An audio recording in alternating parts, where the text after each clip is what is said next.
Hi, I'm Dave Webb, editor of ComputerWorld Canada, and this is Rafael Ruffolo, staff writer. We'll be discussing some of the tech issues of the day, and at the end of the show, if Rafael disagrees with me, I will fire him. First up, Steve Ballmer at CES. Well, Microsoft's CEO did give us a sneak peek at some Windows 7 Slate gear. He had not thing one to say about Windows Mobile 7. You're our mobile guy, Rafael. What do you make of that? If you read the blogs out there, you'd think it's the end of the world for Microsoft, and they should take their mobile OS and just throw it to the garbage because it's just absolutely useless. I think that's an overreaction. I don't think that it was really necessary that they come out at a consumer show and talk about their mobile OS. I mean, that's really for a mobile show. It's what they're rumored to do next month in Barcelona, and they really need to hit the developers. That's where I think is the key for their future. We're only at the first early stages in the development of the smartphone. 100 years from now, this stage will just be the birth. I mean, there's a long way to go still. Microsoft has a lot of ground to gain, but there's a lot of people out there that don't have smartphones, and businesses as well will still be open to going into business with Microsoft. So they have a lot of room for improvement, but I think they can do it. They have to target the developers. I just think that Microsoft is a little bit in danger of lapsing into irrelevance. You're talking about looking at it from 100 years from now. I'm talking about looking at it 6 months from now. The OS as it stands is not very intuitive. I didn't have a really great user experience. Compare it to the iPhone interface or the Android interface. You've got manufacturers like LG who are hedging their bets by going to Android as well. And you've got a Google-branded Android phone launching too. That's all stacked against Microsoft. And speaking of the Nexus One, Google-branded, actually manufactured by HTC. Google is calling it a superphone, one supposes, to distinguish it from mere mortal smartphones. Any substance to that, or is that just marketing horse hockey?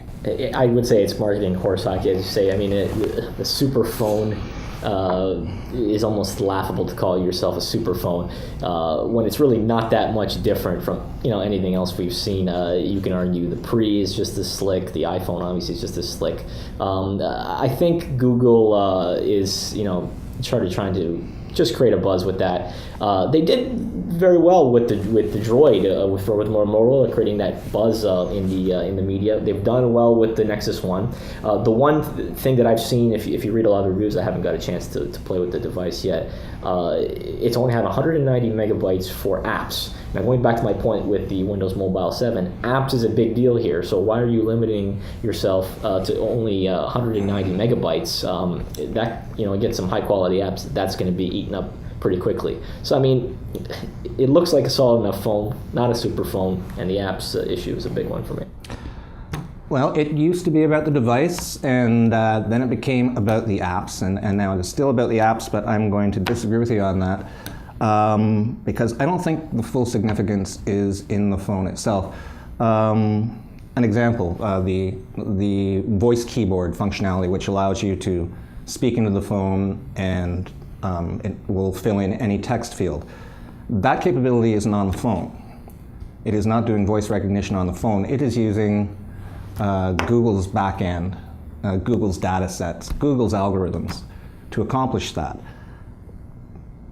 That's where I think it could be a game changer. Not this phone specifically, but that notion of a truly internet native phone. You don't need all that space on your phone for apps if you're running all Google's apps on the back end. Right. That said, I gag on the word superphone. Next up, Prime Minister Stephen Harper prorogues Parliament, killing 4 tech-related bills. What did we have here? C-27, the Electronic Commerce Protection Act, which covers spam and malware. C-47, which gives police increased power to intercept telecom services for criminal investigations. And 2 pieces of legislation, C-46 and C-58, for fighting child pornography, one of which imposes obligations on service providers to report child porn. Is it overreacting to get all bent out of shape over this proroguement? I really think this isn't the end of the world to have these bills die. I would say 3 of the 4 of them it's actually a benefit that they're not being passed. The one that puts the onus on ISPs to report child porn, I think that's a good one. I haven't really looked into that one too much. C46, it does a little bit with child, it deals a little bit with child porn, but it also is related to C47, the lawful intercept bill. With that one, I just don't think it's balanced enough. It's a lot of it is access without a warrant, like preventative measures, and putting a lot of power to the ISPs to basically snoop for the police. I just don't think that's the right solution to what they're trying to do. I mean, they're trying to build this 21st century laws against cyber crime. I think there's different ways around that, and that's probably an issue for another argument. But as opposed with the other one, the final one, the anti-spam bill, I have my thoughts on that, but I'd like to hear what you think about the anti-spam bill. If the primary goal of a justice system is deterrence, I don't think that the people who really need to be deterred are going to be deterred by that bill. If a secondary goal is imposing millions of dollars of fines, well, that can only be a good thing. Possibly. I mean, they're going to be able to get a lot of money out of this bill if it were to pass from companies in Canada. I mean, if you take, for example, and that's why I really think there's a drawback of this bill. It's hurting companies in Canada and not hurting the spam that we get from around the world. A company like Rogers or TD or TELUS, they'll send you mail and it'll be annoying, but not excessive, I don't think.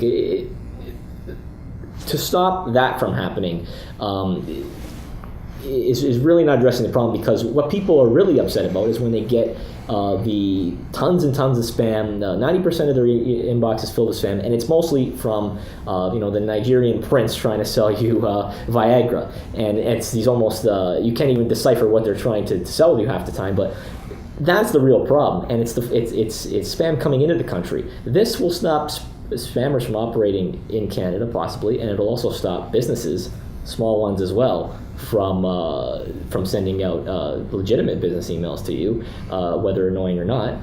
But it doesn't stop the foreign the spammers in foreign countries from coming at us, and really that's, I think, the issue that needs to be addressed, and it's not in the bill. And yes, it's actually it could possibly target legitimate marketing efforts. I mean, there is no law that prevents companies from sending you physical junk mail. I mean, if you use that as an analogy, I really don't think this law is going to have the intended effect. Sure. Yeah. So, for the most part, we're best off without these. Yeah, with the mail, actually, the onus is on the person sending the mail to you to pay for that postage, right? Maybe we need some sort of system there where they pay for email. I've often thought, for a long time, I've thought if you attached even a tiny postage fee, a stamp, an electronic stamp for email, you'd cut spam by 90%. With respect to the intercept capabilities, that is going to be, that would be possibly be phenomenally expensive for smaller ISPs and resellers. Sure. Yeah. I mean, a lot of the gear that they're even buying, the smaller ISPs, are secondhand gear, which probably wouldn't meet the government standards for the lawful access bill. So really, you're only hurting the smaller ISPs, and I'm sure Rogers and Bell and Telus don't even appreciate having to take up these new responsibilities that really isn't their job to do. Thanks a lot, and thanks for watching. We'll see you again soon.